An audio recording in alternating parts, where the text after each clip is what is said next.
Tumsifu Yesu Kristo. Wana Jerusalem Online TV, karibuni katika mwendelezo wa semina yetu ya Kwaresma, kipindi ambacho mama kanisa anatualika kutafakari na kufanya toba, kiambatana na kufunga, sala, matendo ya huruma, bila kuliacha neno la Mungu.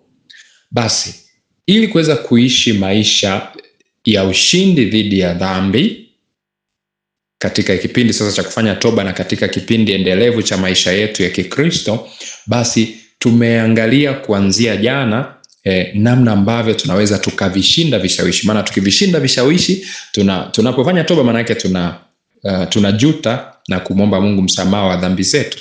Alafu hizo dhambi tulizitenda kwa sababu tulikutana na kishawishi, tukaanguka, tukazidiwa nguvu, tukachagua chaguo baya, tukaanguka dhambini.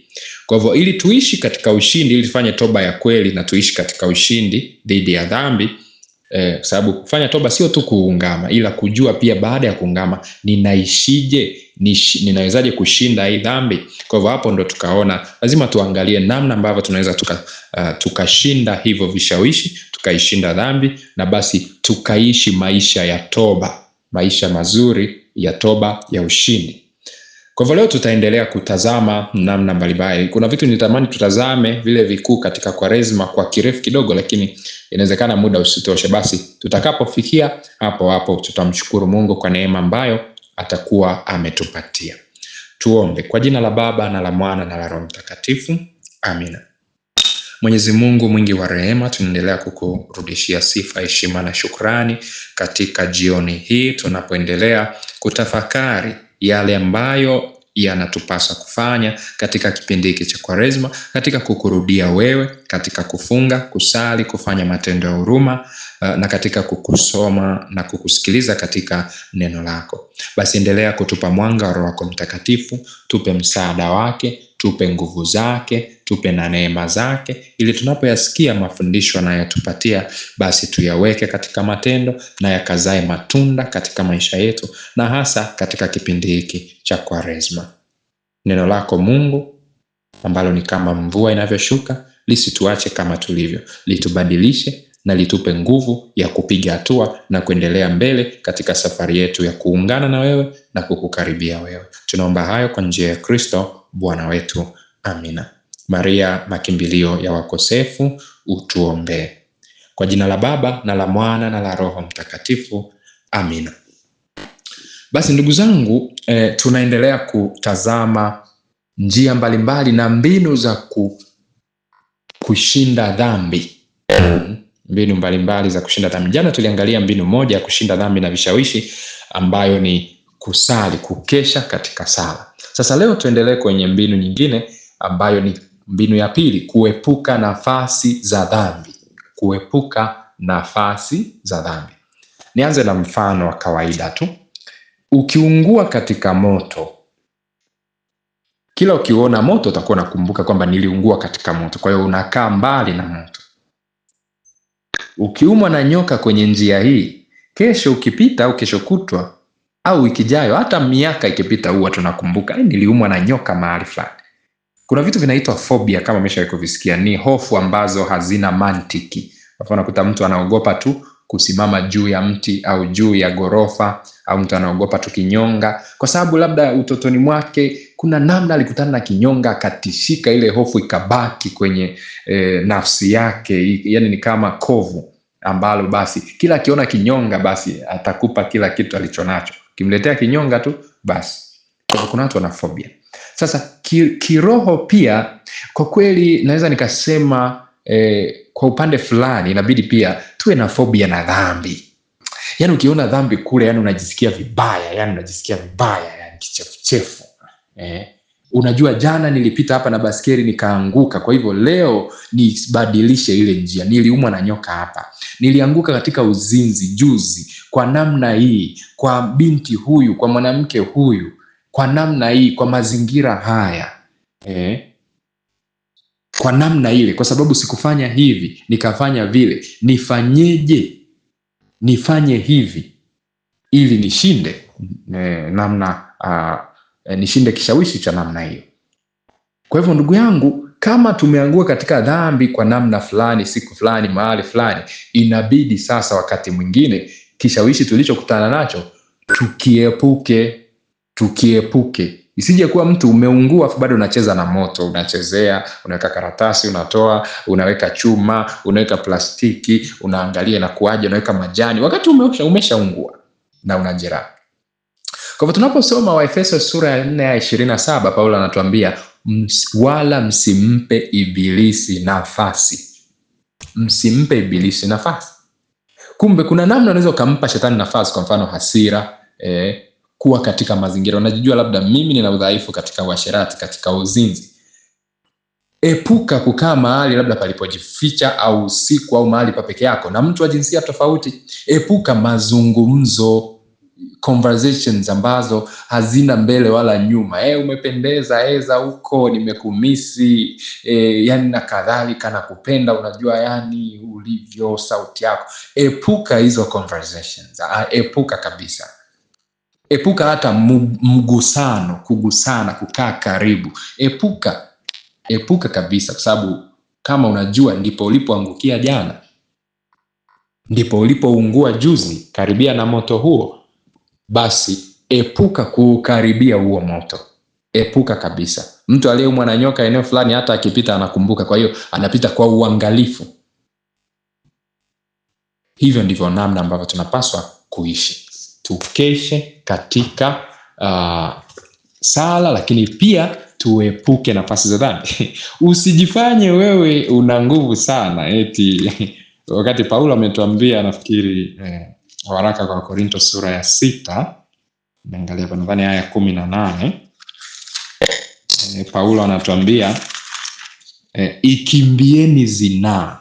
Waraka kwanza kwa Korinto sura 6 aya 18, Paulo anatuambia ikimbieni zinaa. Yeye ambaye alikuwa na nguvu hata hakuoa, yani maana alikuwa na nguvu ya kujishinda, kushinda mwili wake, kumanage hisia zake na kadhalika, anatuambia ikimbieni zinaa. Yeye ambaye ametuambia tumeketishwa katika mkono wa kuume wa Mungu pamoja na Kristo, tumeshinda pamoja naye. Yeye ambaye ametuambia pia ni ameusulubisha mwili, lakini anatupa siri. Kuna dhambi, hasa zinaa, kimbia kama Yusufu, kimbia. Kwa nini unakimbia? Unaepuka nafasi. Usikae pale ukasema mimi nina nguvu, unakaa karibu na moto, mimi sitaungua. Hata maandiko yanatuambia mazungumzo mabaya huharibu tabia. Mazungumzo mabaya huharibu tabia. Kwa hivyo unaepuka dhambi, lakini unaanza kufanya mambo yanayoelekeana na ile dhambi, yanayokaribiana na ile dhambi. Kaa mbali, jisikie kichefuchefu, jisikie kinyaa. Yani usijisikie sawa unapokuwa karibu na dhambi au karibu kutenda dhambi, kwenye mazingira ya dhambi. Unajua wewe una changamoto ya ulevi, achana na kukaa baa. Acha. Unaweza hata ukaacha kunywa kabisa, acha kabisa, kwa sababu unajua mimi nikigusa pombe lazima ninywe nyingi, na nikinywa nitatukana, nitafanya hiki. Achana nayo. Sio dhambi ukiachana nayo. Usidhani kama kuna siku utakuja uende kwa daktari akuandikie sasa wewe inabidi uanze kunywa bia 3 kila siku. Kwa hivyo epuka nafasi za dhambi. Hata marafiki ambao unajua wanakupeleka kule dhambini, epuka. Simu hizi, epuka. Unajua una changamoto labda ya uzinzi wa sherati, tamaa inakusumbua, mwili wako unawaka sana. Epuka mamuvi haya ya mapenzi, matamthilia haya yanayohusiana na mapenzi, mabongo flavor, manyimbo haya yanayohusiana. Epuka, weka mbali, kwa sababu wewe unajijua mimi niko hivi. Kwa hiyo weka mbali. Mtu ambaye labda ana pressure na kisukari, ameambiwa usile chumvi, usile sukari nyingi, sijui usifanyeje. Huyo mtu hata mkipika anaweza akaacha kula. Kuna watu mimi nimeshawashuhudia wanaenda kwenye sherehe kabisa, nyama zimerostiwa pale, kiti moto nini, lakini nakwambia mimi sili hiki. Kwa nini? Kwa sababu akila kitamletea madhara fulani. Kwa hivyo anaacha kabisa kukila, anaacha. Sasa kama na wewe una udhaifu katika jambo fulani, katika dhambi fulani, labda unajua mimi wanakasirika natukana watu, basi epuka visa, epuka kukwaruzana na watu. Au ukikasirika usiseme neno, usitende chochote. Ondoka kimya, nenda kakae huko, kasali, katafakari, kalie huko chumbani kwako peke yake. Unajua kabisa mimi nikasirika napiga. Umekwazuzana na mke wako, umekwazuzana na ndugu yako, rafiki yako, mfanyakazi mwenzako, epuka hayo mazingira. Kaa mbali. kaa mbali, epuka nafasi za dhambi. Ni hekima, sio uoga wala udhaifu, ni hekima. Ni hekima. Yusufu alikimbia, ni hekima hiyo. Sasa wale ambao tumeshajifanya sisi tuna nguvu, basi anguko ndo itakuwa mwisho wetu. Ndo hapo tutagundua kwamba hatuna nguvu. Kwa hivyo epuka nafasi za dhambi. Hiyo ni hekima kubwa, kwa sababu hata Waswahili wanatuambia kinga ni bora kuliko tiba. Kwa hiyo epuka nafasi za dhambi, epuka nafasi za dhambi kabisa. Mithali 14:16 inatuambia mwenye hekima huogopa akijitenga na uovu, bali mpumbavu ana ufidhuli na kujitumai. Ngoja nitazame Biblia ya Habari Njema hapa ili tuweze kutajirishwa zaidi katika kuelewa hili andiko. Mithali 14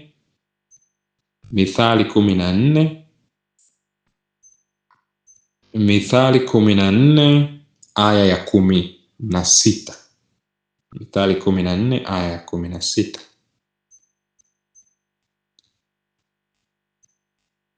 Kwa Mithali 14 ya 16 Biblia ya Habari Njema inasema mwenye hekima ni mwangalifu na huwepa uovu, lakini mpumbavu hajizuii wala hana uangalifu.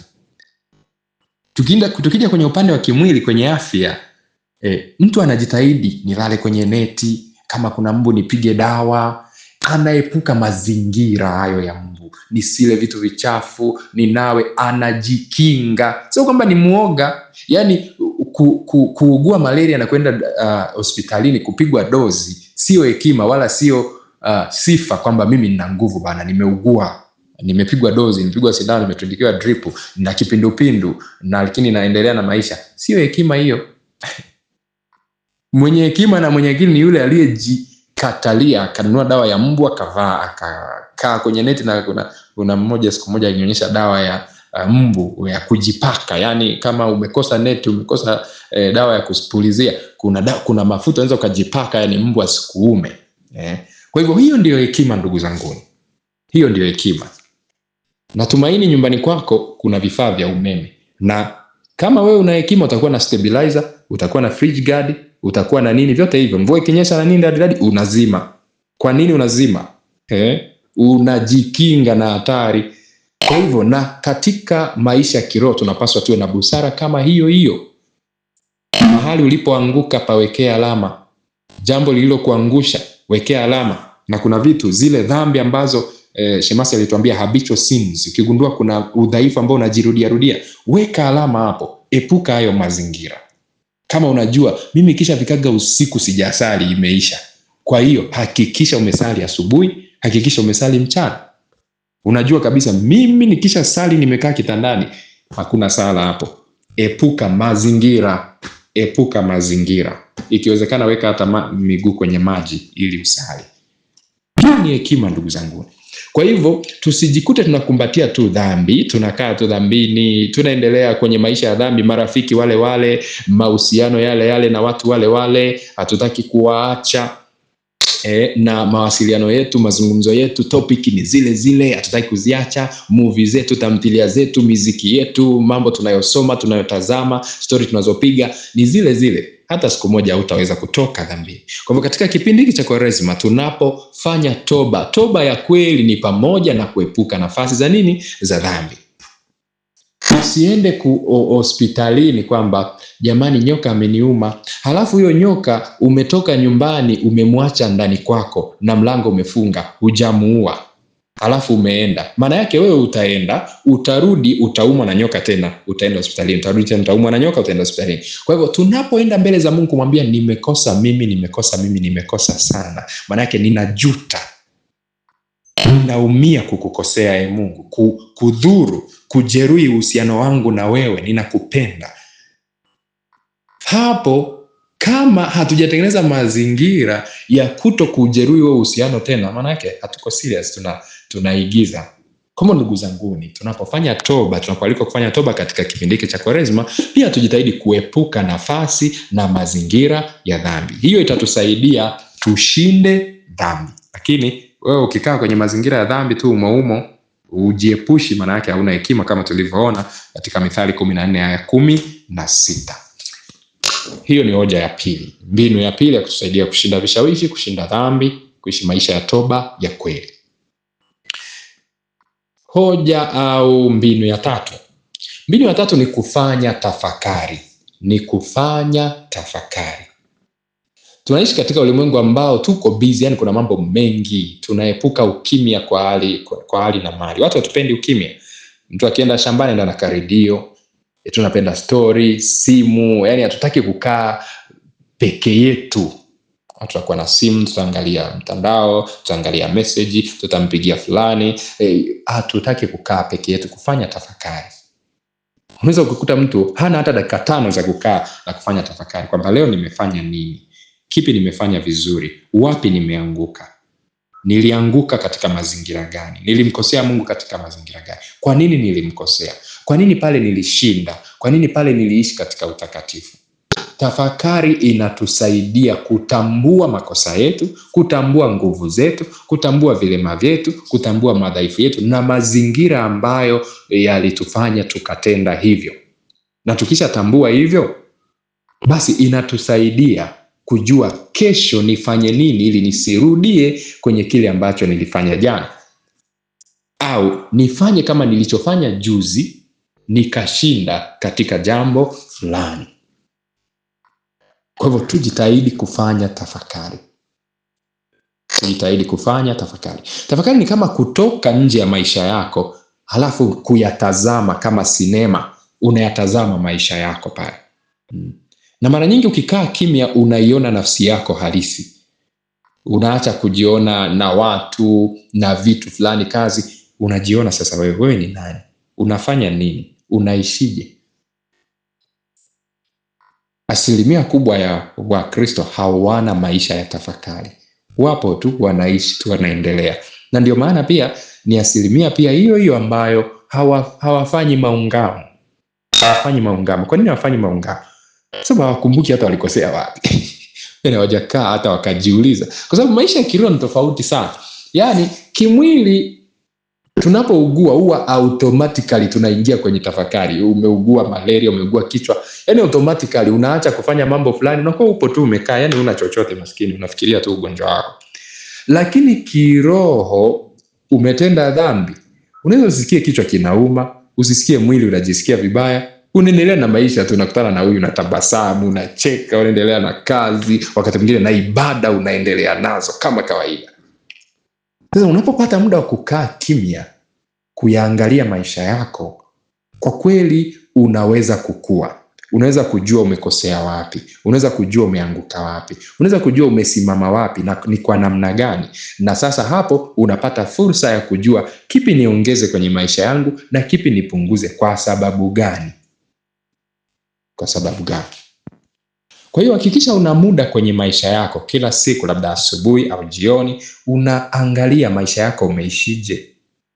Kwa unaweza ukajikuta bila kufanya tafakari, kuna mahali wewe unaanguka hivyo kila siku, yani kila siku unaanguka. Kwa hiyo ufanye tafakari, upate muda wa kuangalia umefikaje, unaendeleaje katika maisha yako ya imani, unaendeleaje katika sala, unaendeleaje katika unyenyekevu, unaendeleaje katika maisha ya upendo, unaendeleaje katika swala la kufunga, unaendeleaje. Tumia neno la Mungu pia, tumia vitabu vitakatifu kujitafiti. Uko wapi, unaendeleaje na unafanya nini na unaenda wapi? Usipofanya tafakari, kuna muda unajikuta ulishapotea hata unakoelekea ujui. Yani upo tu unaendelea na maisha, unaishi kama kuku, kuamka, kula, kulala kama ng'ombe. Kwa hivyo tafakari ni muda pia wa kufanya tathmini.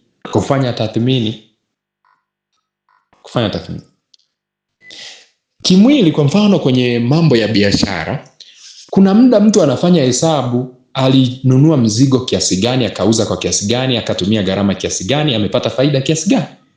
Sasa kiroho unakuta tunaishi tu, tunaenda tu. Fanya tafakari wakati fulani, hebu jiulize, hivi nimebatiza mpaka leo ni miaka mingapi? Nimeongezeka kiasi gani? Inawezekanaje ninaishi katika dhambi na madhaifu ambayo nilikuwa nayo hata kabla ya ubatizo? Ninaenda wapi? Na katika utafakari sasa unaweka resolutions, unaweka maazimio, unaazimia kufanya mambo 1, 2, 3 kwa ajili ya kuondokana na dhambi 1, 2, 3. Dhambi inayokusumbua weka chini, iandike kwenye diary, andika kwenye daftari lako la maisha ya kiroho, iandike chini pale. Kwa nini? Andika kwa nini naifanya. Ninatafuta furaha fulani, marafiki fulani, saa fulani, mazingira fulani. Haya, ili nitaondokane na hii kitu, nahitaji nini? Nibadilishe marafiki, nisali sala fulani, niungame, nifanye kitu fulani. Weka hayo malengo na uwe unajifanyia utafiti kila siku, kila wiki, kila mwezi, kila mwaka. Weka hayo malengo, unajifanyia utafiti. Tafakari itakusaidia. Ukimwangalia yule mwana mpotevu tunayemwitaga hivyo kwenye Injili ya Luka sura ya 15, ukisoma pale kuna mahali maandiko yanasema alipozingatia moyoni mwake. Alipozingatia moyoni mwake. Hicho, yani huko kuzingatia, hiyo moment, huo wakati wa kuzingatia ndio ulimfanya afanye toba. Ndio wakati alipofanya maamuzi akafikiri, kwa baba watumishi wanaishi kwa raha, mimi huku mtoto ninahangaika, nitarudi, nitaondoka. Kwa hiyo tunapotafakari tunapata fursa ya ukimya, ya kuangalia faida ya tunachofanya, hasara ya tunachofanya. Tunaangalia, ninapokuwa mbali na Mungu, ninapata faida gani? Ninapata faida gani? Kwa hivyo ndio hapo mtu anafanya maamuzi, lakini bila tafakari tutajikuta tunaendelea kuishi tu. Tunaishi tu, hatujui hata tumekosea wapi, na kama tumekosea tunaendelea kukosea, na kama ni maungamo tuendelea kufanya maungamo, lakini bila kupiga hatua na kushinda madhaifu na dhambi na vilema vyetu. Kwa hiyo ndugu zangu, kama tunataka kufanya toba ya kweli katika kipindi hiki cha Kwaresma, basi lazima tujitahidi kuishi maisha ya kufanya tafakari. Tuishi maisha ya kufanya tafakari. Basi hiyo ni mbinu ya 3.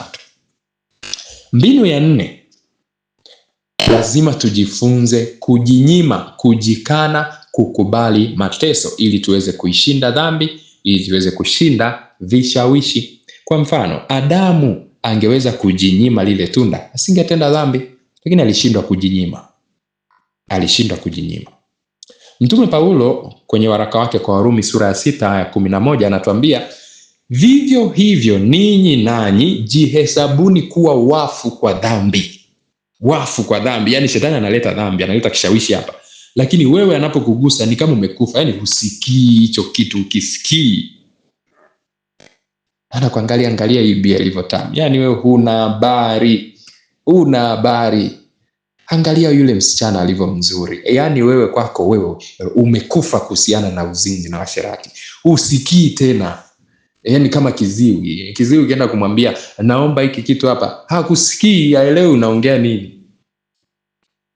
Hivyo ndivyo kujinyima, kujikana, kujifia katika dhambi, kukubali mateso. Na hiyo hasa ndio dhana ya kufunga, kuutiisha mwili. Yani mwili kuua kwa namna fulani, kuufisha zile hamu zake, zile tamaa zake, mawazo yake mabaya. Unapojinyima, unapojifunza kujikana na kukubali mateso, maana yake unajikatalia. Unaufanya mwili kuwa butu kwa dhambi, kuwa butu, kuwa kiziwi kwa dhambi. Kuwa butu kwa dhambi.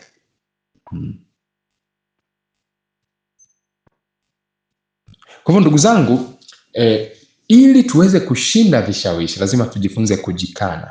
Kwa sababu gani? Kwa sababu shetani anapotushawishi tutende dhambi, anatuletea kitu fulani ambacho tunatamani, tunapenda, tunajisikia, tuna msukumo wa kukifanya.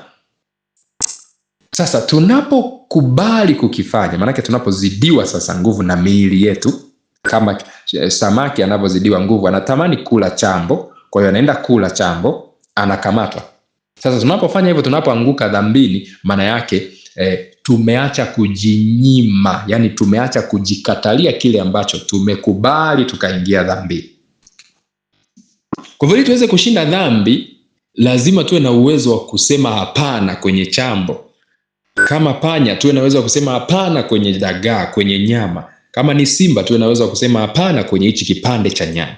Kama ni fisi, tuwe na uwezo wa kusema hapana kwenye huu mfupa. Na shetani, nafikiri jana nilisema, anatufahamu, anajua password yako. Anajua unachopenda, anajua unachotamani, anajua ulichokuwa unatafuta. Alienda kwa Yesu siku ya 40, Yesu ana njaa, haiwezekani. Ndio anamwambia geuza ya mawe yawe mkate. Kwa hivyo, ili tuweze kushinda, lazima tuwe na uwezo wa kujinyima, kujiambia hapana, kuuambia mwili wetu hapana. Nina njaa lakini sifanyi hiki. Ninakihitaji lakini sifanyi. Ninakitamani lakini sikifanyi. Huko ndiko kuifia dhambi, kujikana. Kujikana ndiko kufunga, kujinyima ile furaha, kwa sababu kuna mateso fulani tunayapata pale ambapo mwili wetu unataka kufanya jambo fulani afu tunajikatalia. Kuna mateso ndio msalaba.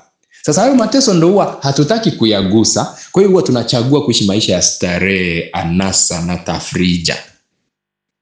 Tunajibovusha, yani mwili tunaupa ruksa. Mwili fanya unachotaka. Ukimpenda Amina sawa, leo ukimpenda Ashura sawa, kesho ukienda kwa Eliza sawa, kesho kija hamna shida, mwili endelea. Leo ukipenda kulewa sawa, ukipenda kuvimbewa sawa, ukipenda kulala siku nzima sawa, ukipenda kutokusali sawa. Sasa tunapoupa mwili unachotaka, tunapoupa raha na furaha unayoitaka, mwili unatuingiza dhambini. Na Paulo anasema na utesa mwili wangu na usulibisha. Na Yesu anasema roho iradhi lakini mwili ni nini? Ni dhaifu. Sasa ili tujikatalie kuna mateso. Mke wangu amesafiri ni miezi. Kuna mateso fulani nimemkosa, nimemmisi, lakini ndio hivyo hayupo. Siwezi nikamwambia mfanyakazi wangu twende. Siwezi nikamchukua shemeji yangu. Siwezi nikamchukua tu mtu fulani, wala siwezi nikaenda kwa changudoa. Mwili unanisukuma, mwili unahitaji jambo fulani. Ni kweli Mungu ametuumbia hiyo hamu, ameweka hiyo furaha katika tendo la ndoa, ina faida zake kisaikolojia, kimwili na kadhalika, lakini haipaswi kutuendesha. Sisi ndio tunapaswa kuuendesha mwili. Kwa hivyo lazima kuna mateso tuyakumbatie kama tunataka kuishi katika utakatifu, kama tunataka kuishi maisha ya toba ya kweli, kama tunataka kuishi maisha ya kuishinda dhambi na vishawishi. Kuna vitu lazima tujikatalie, kuna mateso lazima tuyakumbatie. Na hiyo sasa ndo sababu kubwa inayotufanya katika kipindi cha Kwaresma toba yetu tuiambatanishe na kufunga, kwa sababu dhambi ni matokeo ya kuutii mwili, lakini kushinda dhambi ni matokeo ya kuutiisha mwili. Kwa tunapoutiisha mwili, tunapomwambia hapana, kwa mfano mwili unataka chakula, tunamwambia hapana, manake tunaufundisha kupokea hapana kutoka katika roho zetu. Kwa hivyo ndo maana inakuwa rahisi pia baadaye. Inakuwa rahisi. Kumbe ili tubaki salama tunahitaji kujinyima furaha fulani inayoambatana na kishawishi, inayoambatana na dhambi fulani. Nina ndugu yangu ni mgonjwa, sina hela, niibe. Inabidi niambatane na yale mateso ya kumuona mke wangu ni mgonjwa pale na sina hela. Siwezi kuiba, nimuombe Mungu au niombe msaada, lakini siwezi kuiba hela nikampeleka. Wala siwezi kwenda kwa nini? Kwa mganga wa kienyeji wa kupiga ramli, kutafuta nguvu za giza kwa ajili ya kusaidika, kwa ajili ya kuondokana na umaskini na kadhalika. Nivumilie hayo mateso, nitumie njia ambayo ni sahihi. Sijauza biashara sawa, matunda yamekaa hapo yameoza, bidhaa zimekaa hapo zime-expire. Nisiende kutafuta nguvu za giza, kuzindika, kutafuta mairizi ili niweze kuondokana na hayo mateso na hiyo hasara. Hapana. Tukumbatie hayo mateso ambayo yanaambatana na kumtii Mungu. Mateso yanayoambatana na kumtii Mungu, haya ni ya kukumbatia kabisa. Mwanandoa kwa mfano kuwa na mwenzi mmoja, si kwamba wengine ni wabaya au hawapendi. Hamna, ni kwa sababu kwa kuchagua huyo mmoja amejinyima wengine wote, haijalishi ni wazuri kiasi gani. Kwa hivyo na sisi kama tumemchagua Mungu, maana yake tumejinyima machaguo mengine yote ambayo yako kinyume chake. Haijalishi yanakuja na raha gani, haijalishi yanapendeza kiasi gani, haijalishi. Tunaishi katika ulimwengu ambao kwa mfano masuala haya ya kuingiliana kinyume na maumbile ya ushoga, unakuta watu wanalipwa kabisa hela nyingi ili wawaingilie watoto fulani, vijana wa kiume, wawafundishe hayo matendo ya ngono kinyume na maumbile. Sasa na watu nao kwa shida zao wanaingia huko. Watu wanaingia katika kujiuza, akina dada, akina mama zetu. Kwa nini? Kuna mateso hawayataki, maisha magumu, hawana fedha, hawawezi kukimu maisha yao. Kwa hiyo unaona hayo mateso jamani, na kuhangaika na kufanya kazi tena. Unakuta mtu ni mwanachuo, yuko shule, hataki kusoma, ila anataka atoe rushwa ya ngono kwa mwalimu ili apate kitu fulani. Mateso fulani, hataki kupambana. Kwa hivyo ili tuishi katika utakatifu na katika toba ya kweli na maisha ya ushindi dhidi ya dhambi na vishawishi, lazima tukubali kujinyima mambo fulani. Kwa hivyo ndugu zangu, Mkristo sio bulldozer, sio dodoki, sio dustbin au jalala kubeba kila aina ya uchafu kinachokatiza. Hapana, sisi ni mzao mteule, ukuhani wa kifalme, taifa takatifu, watu wa milki ya Mungu. Ametuita kutoka gizani tuingie katika nuru yake. Mkristo ana malengo, ana dira, ana simile, ana kastaha fulani. Lazima awe na uwezo, nguvu na uthubutu na jeuri ya kusema hili ndio nitafanya, hili hapana sitafanya, kwa sababu ya malengo yangu, kwa sababu ya imani yangu,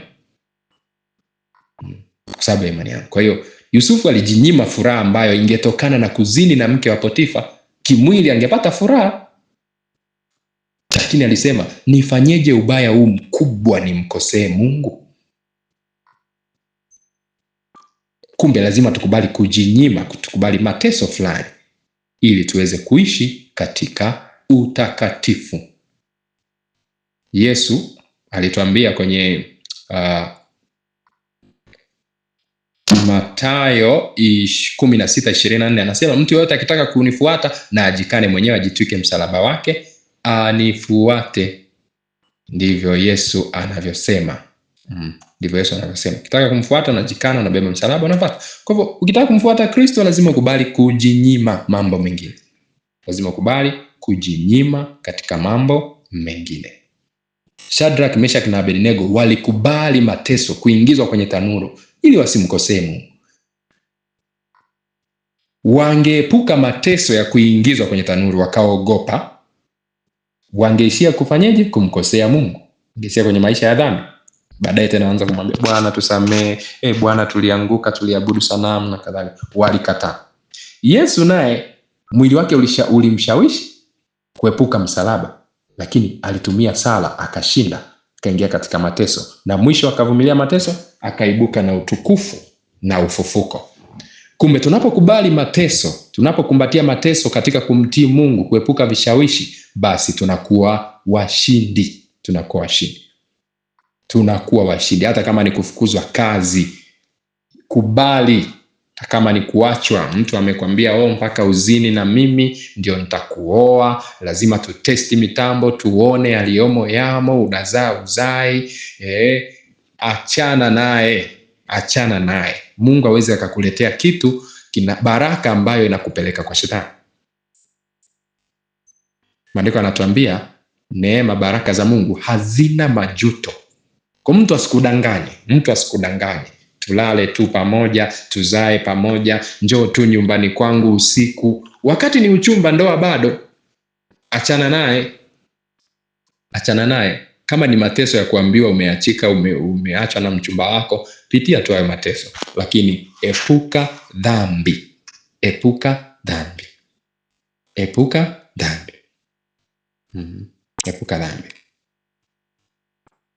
Kwa kama kuna marafiki, unabidi ujinyime mambo fulani, ujinyime kwa ajili ya kumtii Mungu, achana nayo. Ni faida.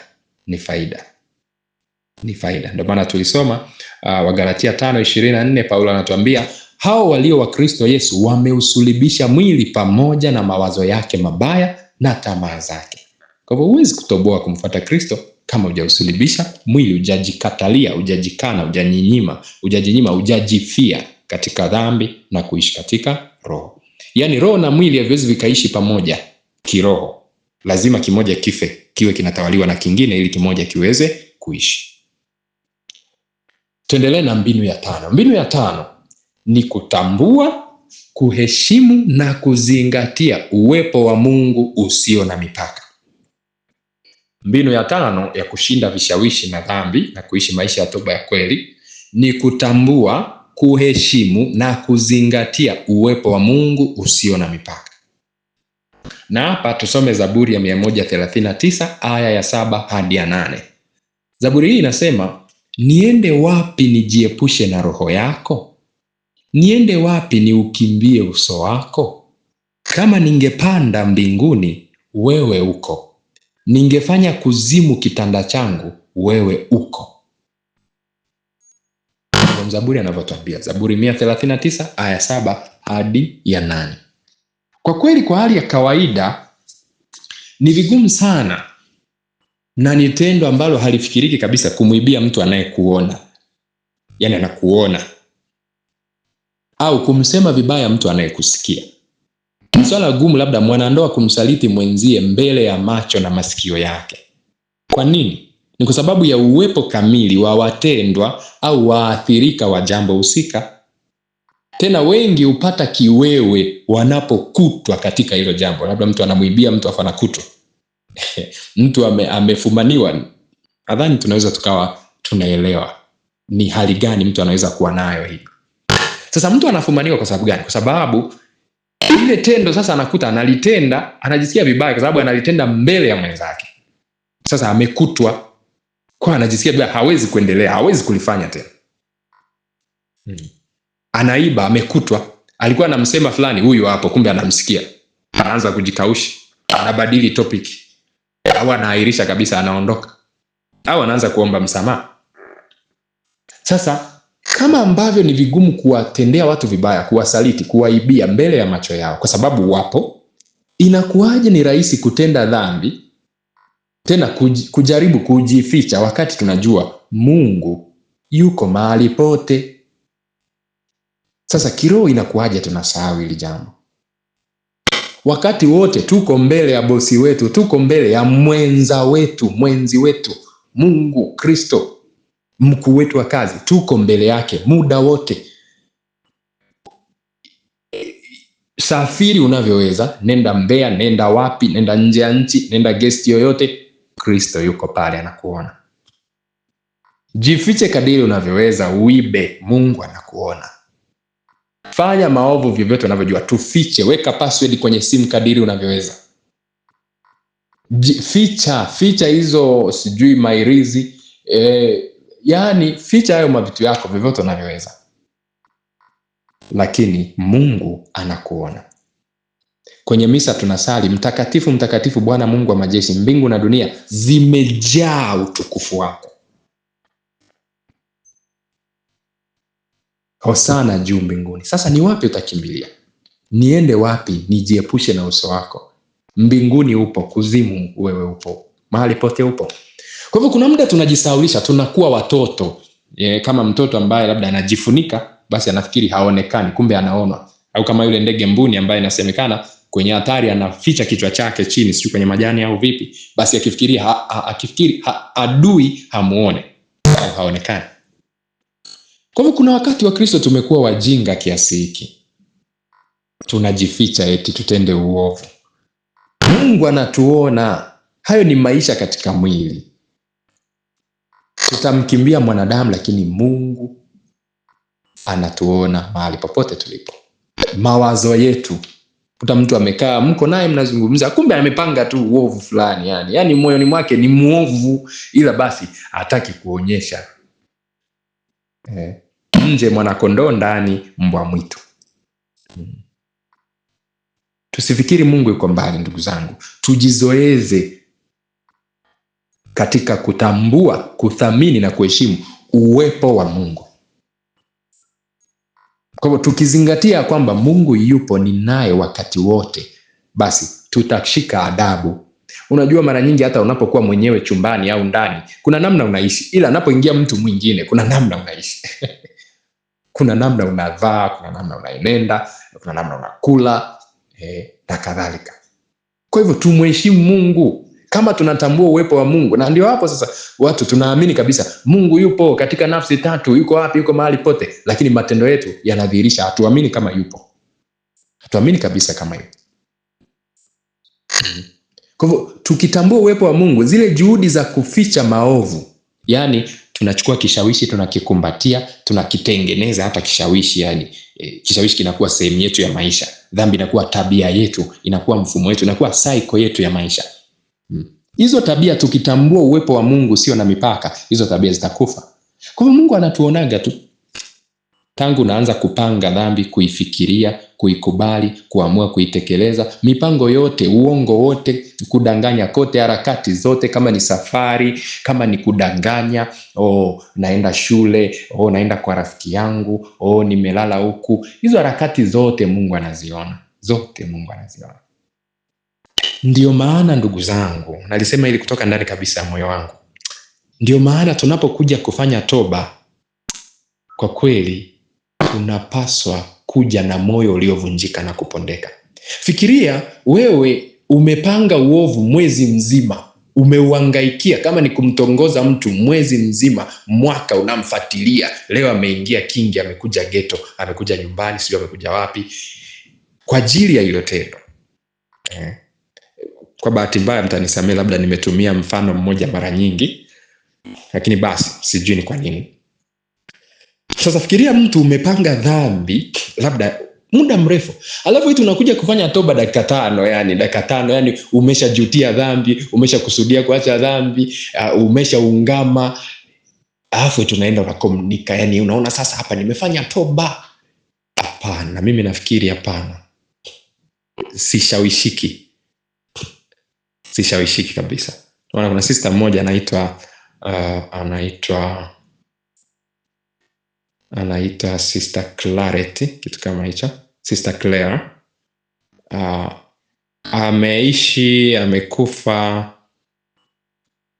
Amekufa miaka 2000 na kama sikosei. Yeye alisema sentensi moja, hajatangazwa mtakatifu, ila ni sister ambaye ameishi katika nyakati zetu hizi. Alikufa akiwa na miaka 33. Katika wanafunzi wake alikuwa very serious na mambo ya kiroho, na katika wanafunzi wake alikuwa anawaambia kamwe tusifanye dhambi ya mauti, yani hata siku moja. Ndivyo alivyokuwa serious, kwa sababu dhambi ya mauti unafanya kwa kweli. Sio kwamba kila dhambi tunapanga. Kuna dhambi unaweza kaifanya ghafla, lakini pia ni ya mauti.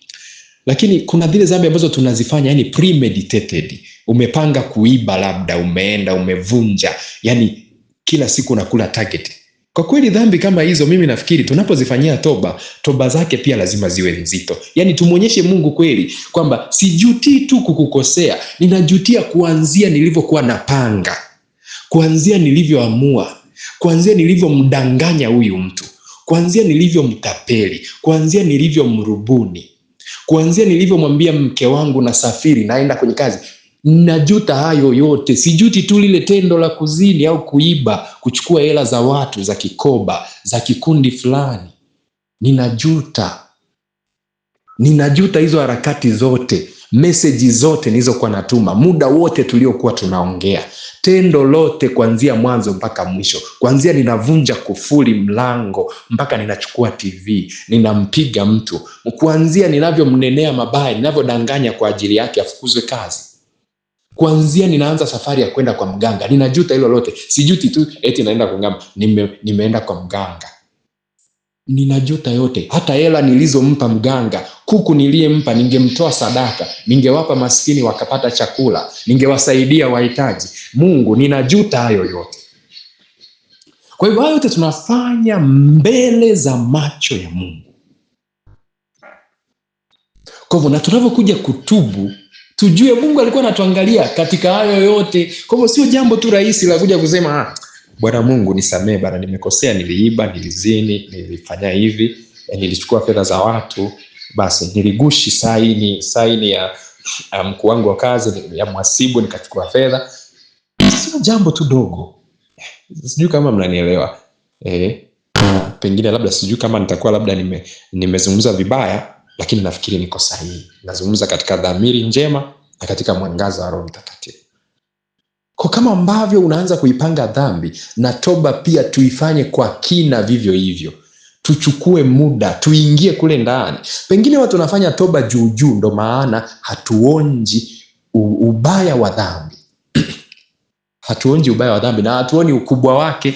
Tunajikuta labda tunaungama dhambi zile zile na kadhalika. Kwa hivyo ndugu zanguni, nawaalika sana tutambue na tuthamini na tuheshimu uwepo wa Mungu. Ikiwa tunataka kuishi maisha ya ushindi dhidi ya dhambi, lazima tutambue uwepo wa Mungu. Uwepo wa Mungu. Kwa wale watoto wanajua kuna nyakati baba asipokuwepo nyumbani, mama asipokuwepo, wanaishi namna. Wakishajua jioni imefika, baba anarudi, wanashika adabu. Kama walikuwa wanacheza ndani, wanaanza kupanga kila kitu, sahani na kama mahali pake, kiti kinakaa mahali pake, kama ni TV nazimwa, yani mambo yanakaa mkao. Kama walikuwa wasomi, wanakaa mezani kusoma na kadhalika. Kwa hivyo na sisi ndivyo namna inabidi tuishi mbele ya Mungu, sio kwa hofu, lakini tuishi kwa upendo. Yaani tunatambua uwepo wa Mungu, tunaishi kwa upendo. Yale mapendo ya kumpenda ndio yanatufanya tushike adabu. Ndio yanatufanya tuseme hapana kwa vishawishi, tuseme hapana kwa dhambi. Sio kujaribu kujificha. Hapana ndugu zangu. Hapana. Tuchoke kujificha katika dhambi. Zaidi tu ya Mungu, maandiko yanatuambia kwenye Waibrania sura ya 12, Waibrania sura ya 12, Paulo, sio Paulo, tuna uhakika kama Paulo aliandika, wakati mwingine tunachanganya, tunasema Paulo, lakini Waibrania sura ya 12 inatuambia, anasema hivi: basi na sisi pia, kwa kuwa tunazungukwa na wingu kubwa la mashahidi namna hii, na tuweke kando kila mzigo mzito na dhambi ile ituzingayo kwa upesi. Tunazunguka, kwa sababu tunazungukwa na wingu kubwa. Tuweke kando mambo yanayotuzinga kwa upesi. Tunazungukwa na wingu kubwa la mashahidi. Tuweke kando kila mzigo mzito na dhambi ile inayotuzinga kwa upesi. Ngoja nitazame Biblia ya Habari Njema inasemaje hapa katika sura ya 12. Nasema sisi tunalo kundi hili kubwa la mashahidi mbele yetu. Iwe umejificha wapi, kuna kundi la mashahidi mbele yako. Kuna malaika mbele yako. Haya, kuna malaika wako mlinzi, tukiacha mashahidi watakatifu. Kuna malaika wako walinzi. Kwa hivyo uwe unajificha, sijui unaenda wapi, wewe jifiche tu, lakini malaika wako mlinzi wala hahitaji mlango, hahitaji umwambie kwamba nitaenda mahali, anajua koenda. Anajua. Na hizo taarifa shetani pia anazijua na atazitumia. Huyo shetani aliyekushawishi kutenda hiyo dhambi ndio huyo atakayetumia hizo data kukushtaki mbele za Mungu. Ndio maana shetani anaitwa mshtaki. Hivyo ndivyo shetani alivyo mbaya kupitiliza. Hakuna chembe ya upendo ndani yake. Yaani anakushawishi utende dhambi, na baada ya dhambi kwanza anaanza kukuhukumu wewe moyoni mwako. Ona umekosea, umefanya hivi. Anakuhukumu na baada tena anakushawishi uendelee kutenda. Kuna wakati anakuendesha kiasi kwamba unakuwa mraibu, unakuwa addicted na dhambi fulani. Kwa hiyo inafikia hatua hakushawishi tena. Yaani unajipeleka mwenyewe kama kondoo machinjioni. Ni sawa na ambavyo umewazoesha kuku wako kuingia kwenye mlango fulani. Ukiwazoesha hivyo, siku kisimama hapo mlangoni hawataingia. Na hata ukienda mjini ukasafiri wiki nzima, watatoka asubuhi na muda wa jioni ukifika watarudi kwenye ule mlango. Kwa hivyo kuna watu shetani ameshawashawishi, amewarubuni kiasi kwamba wamekuwa addicted, wamekuwa maroboti. Kwa hiyo kiasi kwamba shetani ameshakaa pembeni, amesukuma tairi lake kwenye mteremko, amepiga mpira wake, mpira unaendelea kuserereka kwenye mteremko, naye yuko mbali, ametulia kabisa. Kwa hivyo ndugu zangu, shetani ni mbaya sana. Kwa hiyo tusikubali atushawishi. Tusikubali, tukatae vishawishi vyake. Tukatae vishawishi. Tujikumbushe mara zote, niko mbele za Mungu, niko mbele ya macho ya Mungu. Hiyo ni sala ambayo unaweza ukawa unasali ghafla unapopata kishawishi. Jiambie, niko mbele za Mungu, niko na Mungu wangu ninayempenda na siwezi kumfanyia hili. Ndio maana Yusufu alikimbia, sema siwezi kumfanyia Bwana uovu huu. Angeweza kujificha, si hawamuoni. Na hata yule mke wa Potifa, kwani alikuwa mbele ya watu? Alikuwa kwenye privacy fulani, kwenye faragha fulani. Angeweza kujificha, lakini Mungu anamuona. Kwa alijua kabisa. Kwa hiyo tuna Mungu anatuona, tuna malaika wetu walinzi, tuna malaika wengine. Alafu ndio hao baadaye tunaanza kuambia Mungu nisaidie, malaika hii nisaidie. Baadaye hata Mungu mwenyewe atatuona hatuko serious. Yaani saa 4 uko dhambini, saa 6 unamuomba Mungu. Sasa Mungu hata akikuangalia, hivi huyu mtu anamaanisha anachokisema? Anaamini kweli nipo, anaamini kweli ninamuona, ninaona matatizo yake, ninaona changamoto zake, ninatazama anayopitia, magumu yake. Yaani kama tunajificha na dhambi yake, tunaamini hatuonekani, Mungu hayupo Bwana. Kwa hiyo tufanye tunachotaka, tunachojisikia kufanya. Kwa hivyo Mungu yupo ndugu zangu, anatazama. Malaika wapo, malaika wetu walinzi wapo, watakatifu wapo. Haijalishi tuko. Tuchukulie mfano. Tuwe kwenye misa sasa. Tunasema kwa hiyo sisi pamoja na malaika wa mbinguni pamoja na majeshi ya malaika wakuu na nini na milki na enzi tunaimba utenzi wa utukufu wako tukisema mtakatifu mtakatifu. Kwa tunaungana na malaika na watakatifu, tunaungana na mtoto Maria Goretti aliyekufa katika miaka 14. Alikubali kuchomwa kisu akiepuka uzinzi. Alishawishiwa na rafiki yake azini naye akakataa, akamwambia nitakuchoma kisu, akakubali. Wewe nichome tu, lakini hapana, siwezi kufanya hichi kitu. Sasa wewe uko kwenye misa, unaungana na Maria Goretti, unaungana na kina Mtakatifu Petro, unaungana na kina Yusufu, unaungana na kina nani, hawa watakatifu wote unaungana nao. Alafu kumbe wewe ni muongo, ni mnafiki, unaungana nao, wanakuangalia kile ambacho wenyewe waliepuka mpaka wakafa, wewe unakitenda, na hata una haja una habari ya kufanya toba, na unajiona sawa tu, umejificha huko, umefanya peke yako, kuna naye kuona, kuna naye jua uliiba hizo hela, ulifanyeje, hakuna naye jua. Afu nayo unakuja sasa kwenye kusanyiko la misa la malaika na watakatifu, na unaungana nao, yani wanakuangalia hivi, huyu mtu yuko serious. Alafu ndo kesho kutwa uko kwenye novena ya huyo mtakatifu, niombee hitaji langu hili. Hatuko serious. Hatuko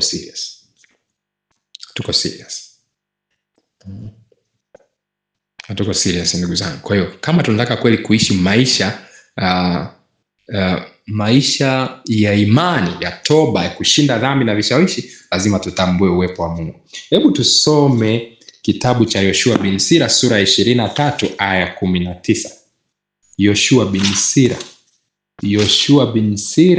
23:19. Yoshua bin Sira 23:18 hadi 19.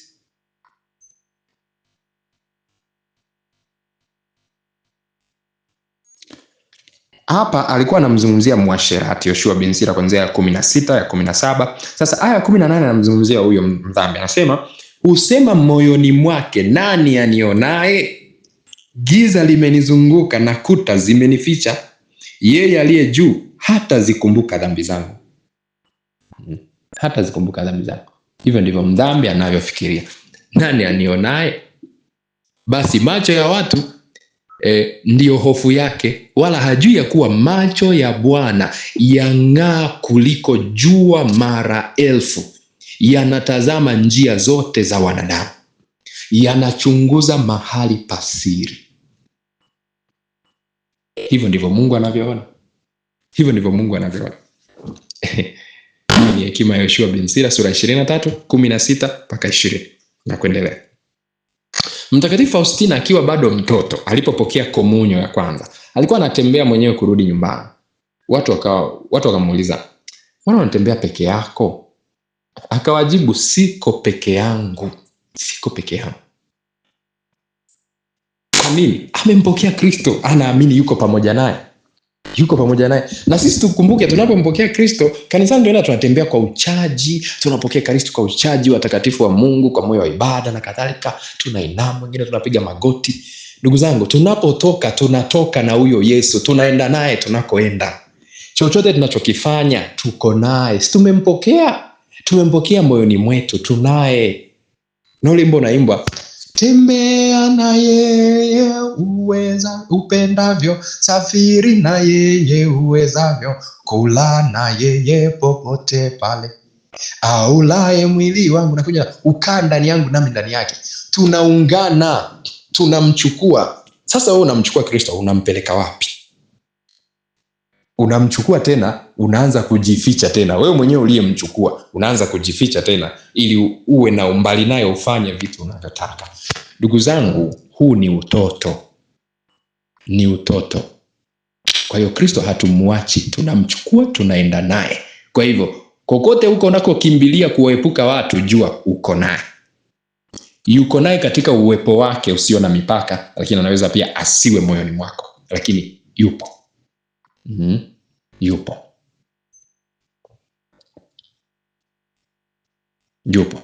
Kumbe imetupasa tumuone Kristo katika kila tunachokifanya. Hii ni Mtume Paulo kwenye waraka wake kwa Kolosai anatuambia, chochote mfanyacho, iwe kwa neno au kwa tendo, fanya yote katika jina la Bwana wetu Yesu Kristo. Kwa kila tendo alifanya katika Mungu, kutoka kwake, kupitia yeye na kwa ajili yake, pamoja naye, kwa njia yake na ndani yake.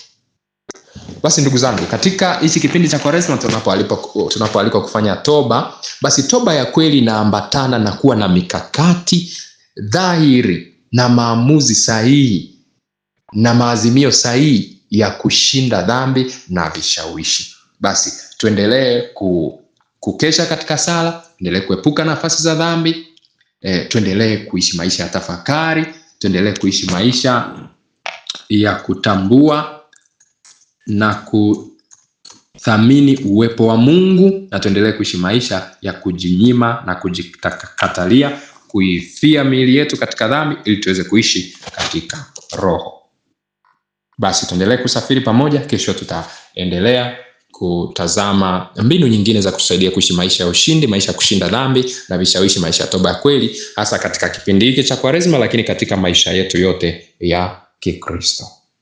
Tuombe. Kwa jina la Baba na la Mwana na la Roho Mtakatifu. Amina. Mwenyezi Mungu, siku zote tunatamani kuwa watakatifu, tunatamani kufanana na wewe, tunatamani kuishi katika utakatifu, katika ushindi dhidi ya dhambi, vishawishi na shetani. Lakini mara kadhaa tunakuwa dhaifu, tunaanguka. Tupe nguvu Bwana kwa neno lako hili. Tusaidie, tulitengenezee mazingira, lipandwe vizuri, tulihudumie mioyoni mwetu, liweze kuzaa matunda ya ushindi, maisha ya utakatifu dhidi ya dhambi, dhidi ya vishawishi na dhidi ya shetani, hasa katika kipindi hiki cha Kwaresma. Na hata baada ya kipindi hiki tuendelee na maisha hayo ya ushindi ambayo tunayasherekea katika kipindi cha Pasaka. Tunaomba hayo kwa njia ya Kristo Bwana wetu. Amina. Kwa jina la Baba na la Mwana na la Roho Mtakatifu. Amina. Asante sana na Mungu akubariki. Tuendelee na semina yetu. Kesho tukutane tena, Mungu akitupa neema.